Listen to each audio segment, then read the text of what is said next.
حمزہ ناصر official Islamic channel کو like subscribe کریں۔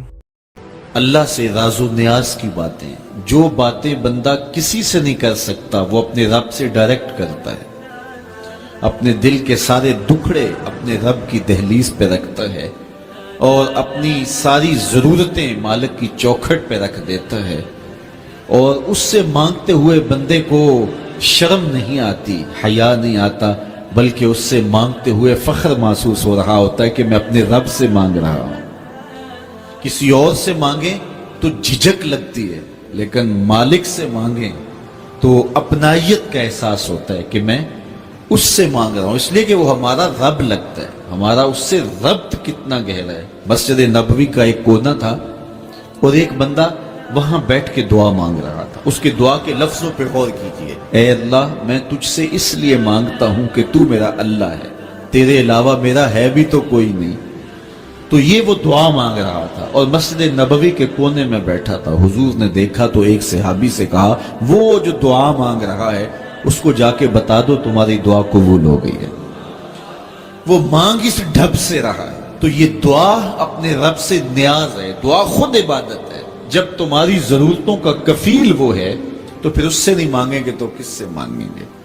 اور جب اس سے بندہ مانگتا ہے تو پھر وہ مانگنے والے کی لاج بھی رکھتا ہے۔ ان ربکم حیی کریم یستحیی من عبدہ اذا رفع یدہ ان یردہما صفرا۔ تمہارا رب حیا کرنے والا کریم ہے، جب بندے اس کے سامنے ہاتھ پھیلا کے دعا مانگتے ہیں اللہ فرماتا ہے مجھے شرم آتی ہے ان کے اٹھے ہوئے ہاتھ خالی کیسے موڑوں۔ جب انہوں نے مجھ سے مانگا ہے تو میں نے بھی نہ دیا تو کون دے گا؟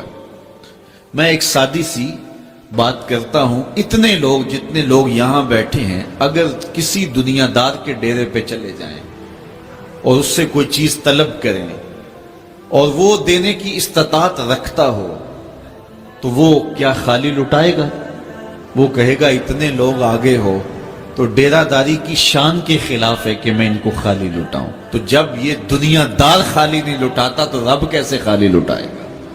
جب بندے اس کی دہلیز پہ چل کے آ جائیں تو وہ بندوں کی ضرورتوں کا کفیل ہے اور ان کے ہر درد کو جانتا ہے اور ان کی ضرورتوں کو پورا کرتا ہے۔ علماء نے کہا دعا ہر صورت قبول ہوتی ہے، یا تو یہ ہے کہ فوراً قبول ہو جاتی ہے، جو مانگا فوراً مل گیا، اور کبھی ایسا ہوتا ہے کہ فوراً نہیں ملتا، حکمت ہوتی ہے اور فوری دینا مناسب نہیں ہوتا تو اس کو فوری نہیں دیا جاتا، لیکن دعا بعد میں کچھ عرصے کے بعد اس کی ڈیمانڈ پوری کر دی جاتی ہے۔